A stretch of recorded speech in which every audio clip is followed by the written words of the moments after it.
আসসালামু আলাইকুম। সবাইকে শুভেচ্ছা জানাচ্ছি। মাসুম মাহবুব। আন্তর্জাতিক বিশ্বের বেশ কিছু ব্রেকিং খবর নিয়ে হাজির হয়েছি। প্রথম শিরোনামটি হলো, এবার ভারত পাকিস্তান যুদ্ধ মহড়া থেকে ঘোষণা দিল যে কোনো সময় উপমহাদেশে বড় অঘটন ঘটতে যাচ্ছে। দ্বিতীয় ব্রেকিং খবর, ভারত করাচিতে বড় রকম আক্রমণ করে বসেছে। ব্রাহ্মস মিসাইল দিয়ে করাচি লাহোর তছনছ করে দিয়েছে ভারতীয় গণমাধ্যমের দাবি। 3 নম্বর গুরুত্বপূর্ণ খবর, এবার তুর্কি এবং ইরানের বিশেষজ্ঞরা দাবি করেছে দখলদাররা মধ্যপ্রাচ্য দখলে তারা আরো কয়েকটি মুসলিম রাষ্ট্রে বড় রকম হামলা চালাতে পারে এবং ইরানের রেজিম চেঞ্জ সরকার পতনের জন্য মাস্টার প্ল্যানে এগুচ্ছে দখলদার শক্তি। দর্শক, এছাড়া আরো বেশ কিছু গুরুত্বপূর্ণ খবর থাকবে লাইভ সেশনে। প্রথম যে খবরটি দিয়ে শুরু করতে চাই, তুরস্কে আজ হামাসের রাজনৈতিক উইং এর বেশ কয়েকজন গুরুত্বপূর্ণ প্রতিনিধি তুরস্কের যিনি পররাষ্ট্রমন্ত্রী হাকান ফিদান তার সাথে বৈঠক করেছেন। এই বৈঠকে প্রতিরোধ বাহিনীর রাজনৈতিক উইং এর প্রতিনিধিরা বলেছেন যে যুদ্ধবিরতির পরও সেই বিরতি বা আইন লঙ্ঘন করে 250-র মতো নিরীহ মানুষকে হত্যা করেছে দখলদার শক্তি এবং তারা প্রায়শই বোম্বিং করে থাকে এই অঞ্চলে। দ্রুত যুদ্ধবিরতি কার্যকরে যে 4 গ্রান্টার রাষ্ট্র তুরস্ক, কাতার, মিশর এবং আমেরিকা, তারা যেন এ ব্যাপারে ভূমিকা রাখে। দ্বিতীয়ত, হাকান ফিদান এই বৈঠকে গুরুত্ব দিয়ে বলেছেন তারা যুদ্ধবিরতিটিকে মনিটর করছে এবং যারা এটার ব্যত্যয় ঘটাচ্ছে তাদের সতর্ক করছে। প্রতিরোধ বাহিনীর প্রতিনিধিরা বলছেন যে শুধু হামলা করছে না, রাফা সীমান্ত বন্ধ করে দিচ্ছে, ত্রাণ আসা যাওয়ায় বাধা সৃষ্টি করছে এবং আরো বিভিন্নভাবে সমস্যা সৃষ্টি করছে। এই সময় মুক্তিকামীর দল তুরস্কের কাছে দাবি করেছে যেন পুরো গাজা থেকে দখলদারদেরকে দ্রুত সরিয়ে দেওয়া হয়, অর্থাৎ তাদের যে সেনারা রয়েছে তাদের হাত থেকে যেন গাজা রক্ষা করা হয়, অর্থাৎ তাদের কোনো সেনারা যেন এখানে অবশিষ্ট না থাকে। তুরস্ক বলছে তারা এই ব্যাপারে সর্বোচ্চ ভূমিকা রাখবে এবং তারা সেখানে ওষুধ, খাদ্য, বিভিন্ন বিষয়গুলো দ্রুত পৌঁছে দিয়ে সেইগুলোকে সবার মাঝে বন্টনে কাজ করছে এবং যারা যুদ্ধবিরতি লঙ্ঘন করছে তাদের ব্যাপারে তুরস্ক শক্ত ভূমিকা রাখবে। এর মধ্যে তুরস্কের একজন বিশেষজ্ঞ বললেন দখলদাররা প্যালেস্টাইন এবং লেবাননের পর ইরানে আক্রমণ করেছে, কিন্তু একটু ইতিহাস ঘাটলে দেখবেন তারা মুসলিম বিশ্বকে দুর্বল করার জন্য প্রথমে ইরাককে ধ্বংস করেছে, খণ্ড বিখণ্ড করে ফেলেছে। ইরাকে কোনো সরকার এই মুহূর্তে কার্যত আসলে নেই, পুতুল সরকার ছাড়া। ইরাক কয়েকটা টুকরো হয়ে গেছে, শিয়া সুন্নি দ্বন্দ্ব, এই অঞ্চল অমুকের, ওই অঞ্চল অমুকের, অর্থাৎ যে ইরাক তেলের কারণে একটি ধনী রাষ্ট্র ছিল, আজকে সেই ইরাকের অবস্থা একেবারে জরাজীর্ণ হয়ে গেছে। আজকের ইরাক আর কয়েক যুগ আগের ইরাক, অর্থাৎ ইরাককে আমেরিকার ধ্বংসের আগে যে ইরাক ছিল আর আজকের ইরাকের মধ্যে ব্যাপক পার্থক্য আছে। এরপর এই দখলদার শক্তি তাদের নজর পড়েছিল সিরিয়াতে এবং সেই সিরিয়াও তারা ধ্বংস করে দিয়েছে। এবার তাদের টার্গেট তুরস্ক এবং ইরান। ইরানে তারা আক্রমণ করেছে, ইরানের অনেক ক্ষয়ক্ষতি করেছে। ইরান পাল্টা জবাব দেওয়ার পর তারা বুঝতে পেরেছে যে ইরানের সাথে পেরে ওঠা খুব কঠিন কাজ। তাই ট্রাম্পের হাতে পায়ে ধরে যুদ্ধবিরতি ঘটিয়ে তারা আরেকটা বড় অ্যাডভেঞ্চারের জন্য, আরেকটা বড় দুঃসাহস করার জন্য পরিকল্পনা তৈরি করছে। অর্থাৎ প্রথমে ইরানের কাছে মার খেয়ে তারা যে পরিমাণ যে রাষ্ট্রের সম্পদ বা মানুষের জানমাল হারিয়েছে, এটার প্রতিশোধ হিসেবে তারা এবার একটা পাল্টা জবাব দেওয়ার জন্য প্রস্তুতি নিচ্ছে। ইরানের গণমাধ্যমগুলো বলছে যে ইরান তার যে ইসলামিক প্রজাতন্ত্র ইরান, অর্থাৎ ইরানের যে সরকার ব্যবস্থা আছে খামেনির নেতৃত্বে, এই সিস্টেমটিকে ভেঙে রেজিম চেঞ্জ করে এখানে তারা শাহ পেহলভি বংশীয় কাউকে ক্ষমতায় বসাতে চায়। অর্থাৎ দখলদারদের নজর প্রথমে ছিল ইরান টুকরো করা এবং ইরানের সামরিক স্থাপনা বা সামরিক শক্তিকে দুর্বল করা। তাই তারা প্রথমে আক্রমণ করে নিজেরা, পরবর্তী আমেরিকাকে দিয়ে টোমাহক দিয়ে বোম্বার্স দিয়ে অ্যাটাক করে তারা 3টি পারমাণবিক কেন্দ্রকে ধ্বংস করার চেষ্টা করেছিল। পরক্ষণে তারা দেখলো যে না, কিচ্ছু করতে পারেনি, ইরানের কিচ্ছু যায়নি, ইরান তার ইউরেনিয়ামকে গোপনে সরিয়ে ফেলেছে। এবং ইরান যে পাল্টা জবাব দিয়েছে, প্রথমে দখলদাররা মনে করেছিল যে তাদের মোসাদ এজেন্টরা প্রথম কয়েক ঘন্টায় ইরানকে ধসিয়ে দেবে, কিন্তু পরক্ষণে ইরানের মিসাইল ঝড়ে তারা যে সিনেমাটিক আক্রমণের শিকার হয়েছে এটা তারা কল্পনা করেনি। এই মুহূর্তে তারা হিসেব করছে, কসাই বাহিনী হিসেব করছে যে ইরান মাত্র 12 দিনে যে নাকানি চুবানি খাইয়েছে, যদি আমরা আবার যুদ্ধ শুরু করি সেক্ষেত্রে ইরানের কি কি গোপন অস্ত্র যেটা ইরান এখনো ব্যবহার করেনি, এটা নিয়ে তারা তথ্য উপাত্ত নিচ্ছে। দখলদার দেশে দুটো মতামত আসছে। এক, ইরানের বর্তমান সরকারের পতন ঘটিয়ে একটা পুতুল সরকার বসানো, যেটা আমেরিকান দালাল হবে বা দখলদারদের দালাল হবে। আরেকটি চেষ্টা হলো, যদি তারা এরকম রেজিম চেঞ্জ ঘটাতে না পারে সেই ক্ষেত্রে তারা ইরানে আরেকবার আক্রমণ করবে। তাই এটা নিয়ে তারা এখন পুরো দমে কাজ করছে। আমেরিকা থেকে হিউজ অস্ত্র কিনছে, বিভিন্ন দেশ থেকে অস্ত্র কিনছে এবং ইরানের সাথে একটা বড় যুদ্ধের প্রস্তুতি নিচ্ছে। কিন্তু ইরান এবং তুরস্ক যে বিষয়টি বলছে সেটি হলো, তারা এরপর নেক্সট টার্গেট করবে তুরস্ক এবং ইরান। অর্থাৎ ইরাক শেষ, সিরিয়া শেষ, লেবানন শেষ, ফিলিস্তিন শেষ, তুরস্ক ইরানে মোটামুটি আঘাত করেছে। এবার ইরান এবং তুরস্ক এরপর তারা আরবের দিকে নজর দেবে এবং দখলদারদের গ্রেটার ইসরায়েল তৈরির যে পরিকল্পনা, এটিকে তারা বাস্তবায়ন করবে। এখন তারা বলছে মুসলিম বিশ্বকে এগিয়ে আসতে হবে এখনই। তুরস্ক এবং ইরান দুটোই বলছে যে আপনাদের এগিয়ে আসতে হবে এবং তাই মুসলিম বিশ্ব যুদ্ধ বিরতিতে দ্রুত পৌঁছে যাওয়ার চেষ্টা করেছে। এখন সেই যুদ্ধ বিরতিকে কন্টিনিউ করে দখলদারদেরকে আর কোনো ফরম্যাটে এই লড়াইয়ের মাঠে আসতে না দেওয়ার জন্য বিভিন্ন রকম কৌশল মুসলিম বিশ্ব করছে। দর্শক, দ্বিতীয় যে খবরটি খুব ইন্টারেস্টিং একটি খবর, সেটি হলো ভারতের গণমাধ্যম আছে 400 থেকে 500-র মতো। কয়েকটি সূত্র বলছে 450-এর উপর, কয়েকটি সূত্র বলছে 500 ছুঁই ভারতীয় গণমাধ্যম। এই ভারতীয় গণমাধ্যমগুলো হঠাৎ খবর প্রচার করলো ভারতীয় সেনারা করাচিতে বড় রকম আক্রমণ করেছে, ব্রাহ্মস মিসাইল দিয়ে করাচি, লাহোর, বাহালপুর সব উড়িয়ে দিয়েছে। ভারতীয় সেনারা এখন মুভ করছে ইসলামাবাদের দিকে। এই খবরটি যখন ভারতের গণমাধ্যমগুলোতে জোরে সোরে প্রচার হচ্ছে, সেনা প্রধান তার পিএসকে ডেকে বললেন, ভারত কি পাকিস্তানে আক্রমণ করে বসেছে, যুদ্ধ শুরু? আমি সেনাপ্রধান জানি না এটা কে নির্দেশ দিয়েছে।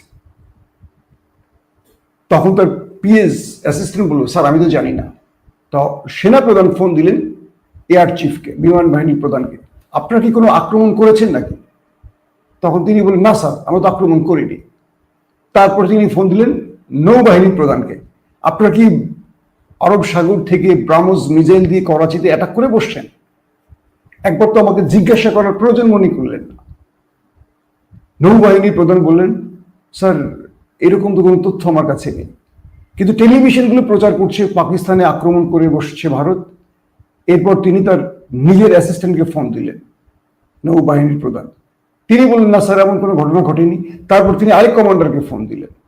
এখন সেনা প্রধান, নৌবাহিনী প্রধান এবং বিমান বাহিনী প্রধান একে অপরে বলছেন যে আক্রমণটা তাহলে জুনিয়র লেভেল থেকে কেউ করে বসছে।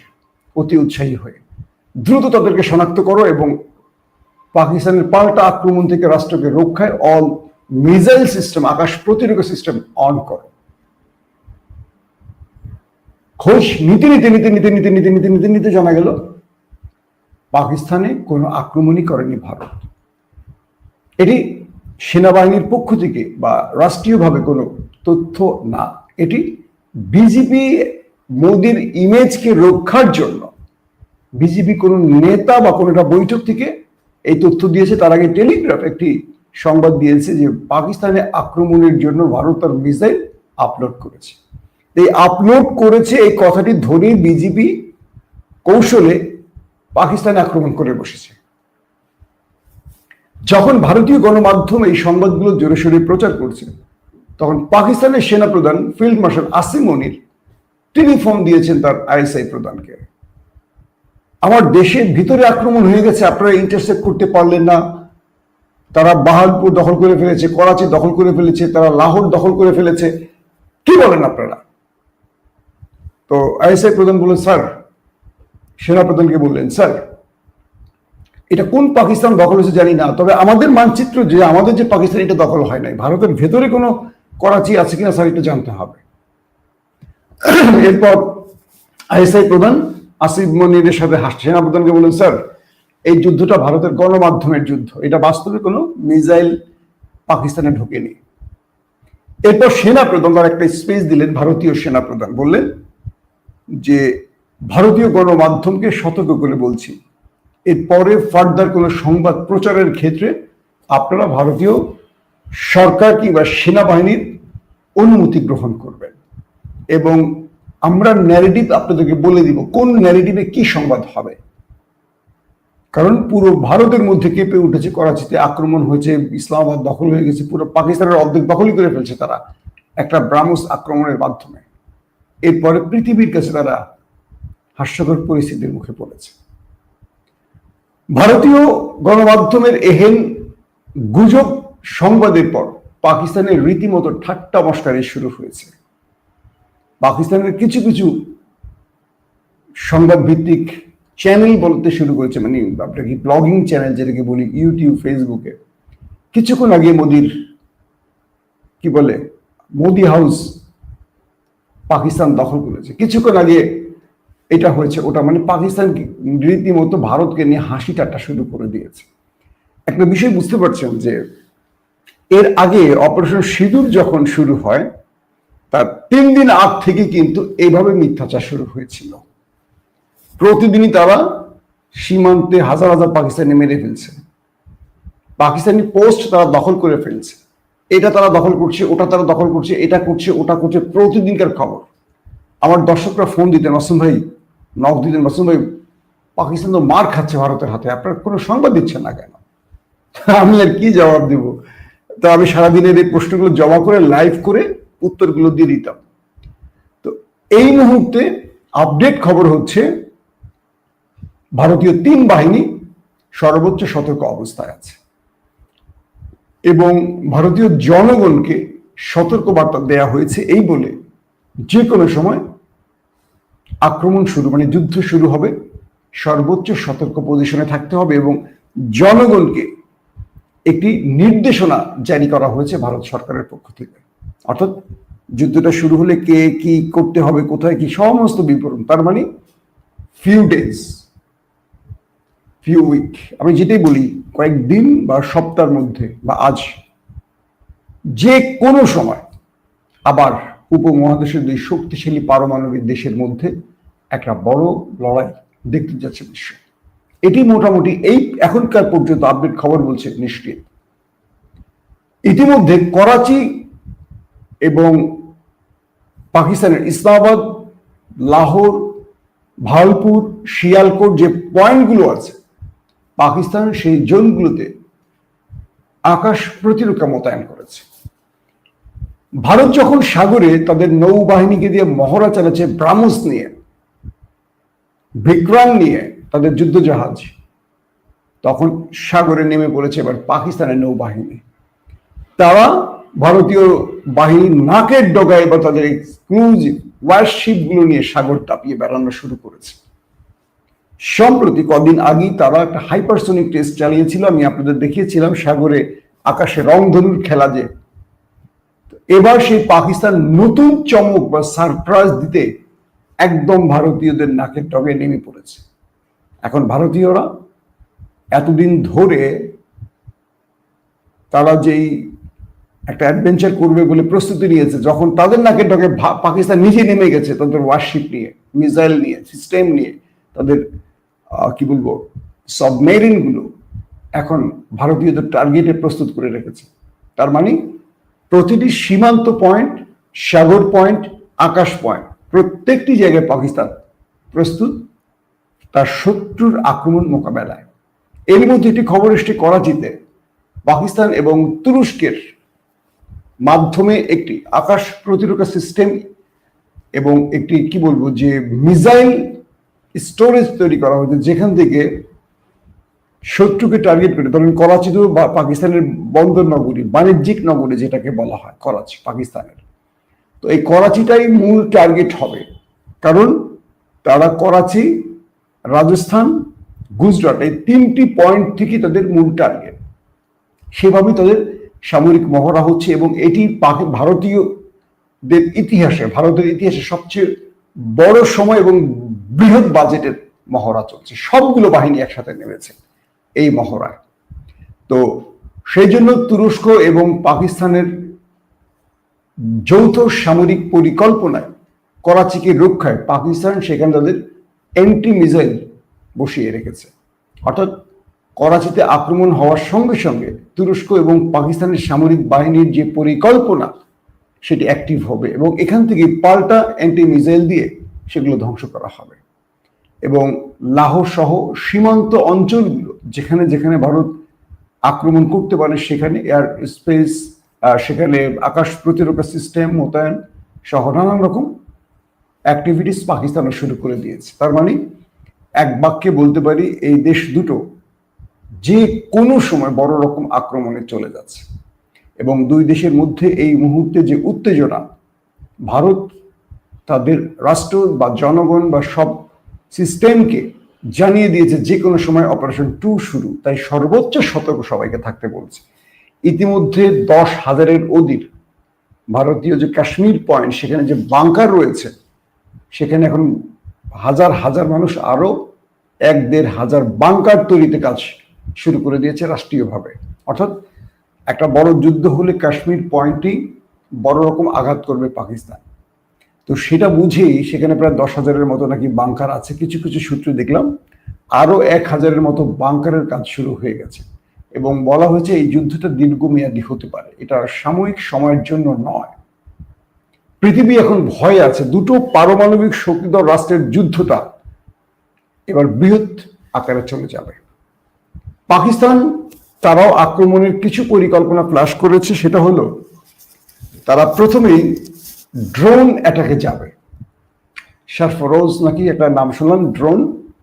তো এই সারফারোজ এরকম একটা শব্দ তারা বলে উর্দুতে। এই ড্রোনটা তারা প্রথমে ছেড়ে দিবে। এটা হলো কামিকাজি ড্রোন। কামিকাজি ড্রোন তো বোঝেন, আত্মঘাতী। এটা যাবে 1,000 কিলোমিটারের মধ্যে ঢুকবে বা 800 কিলোমিটারের মধ্যে ঢুকবে, অ্যাটাক করে শত্রুকে সাইজ করে অটোমেটিক নিজেই ধ্বংস হয়ে যাবে। এবং তার পেছনেই প্রস্তুত রাখা হয়েছে তুরস্কের আকিনজি এবং বাইরাক্তার। ভারতীয় পরিকল্পনার এগেনস্টে পাকিস্তান তার পুরো পরিকল্পনা ফ্লাশ করেনি, কিন্তু তাদের পরিকল্পনা আছে এবার তারা ড্রোন অ্যাটাকে যাবে। বিশেষ করে কামিকাজি ড্রোনটাকে আগে প্রথমে তারা ঢুকাবে এবং ভারতীয়দের প্রতিরক্ষা সিস্টেমকে ভেঙে তারপর তাদের F-16 ঢুকবে বা J-10C ঢুকবে বা J-70 থান্ডার ঢুকবে, এগুলোকে পরবর্তী তারা ছাড়বে। এবং ইতিমধ্যে পাকিস্তানের কয়েকটা সূত্র দাবি করেছে ড্রোন আকিনজি এবং বাইরাক্তার তারা সীমান্ত পয়েন্টগুলোতে গোয়েন্দা নজরদারি বৃদ্ধি করেছে। অর্থাৎ সেখানে তারা মিসাইল আপলোড করে উঠে গেছে সীমান্তে, নো ম্যানস ল্যান্ড বলি বা LOC বলি, এইসব পয়েন্টগুলো ঘুরে বেড়াচ্ছে আর পুরো ভারতের অবস্থাটাকে তারা জানছে বা হেডকোয়ার্টারকে জানাচ্ছে যে কোন পজিশনে তারা রয়েছে। ISI সূত্রগুলো থেকে বলছে একটা বড় সড়ো যুদ্ধের দিকে ভারতের প্রস্তুতি এবং ভারত হয়তোবা আবার উপমহাদেশে একটা বড় আগুন ছড়িয়ে দিতে পারে। নাকি শেষ পর্যন্ত মোদি তার ইমেজ রক্ষা করে আবার ঘরে পালিয়ে যাবে, এটা নিয়েও বলা মুশকিল। তবে দুই পক্ষের যে রণপ্রস্তুতি, দুটো দেশের যে গণমাধ্যমে চিৎকার চেঁচামেচি, তাতে বোঝা যাচ্ছে আবারও দক্ষিণ এশিয়াতে বড় আগুন লাগতে যাচ্ছে। দর্শক, আজকের মতো বিদায় নিচ্ছি। আবারও বলছি, আমরা শান্তির পক্ষে, আমরা শান্তি চাই, আমরা যুদ্ধ চাই না। আমরা চাই পৃথিবীটা একটা শান্তির বা একটা বসবাসের স্থান হোক। প্রত্যেকে ভালো থাকবেন। আল্লাহ হাফেজ।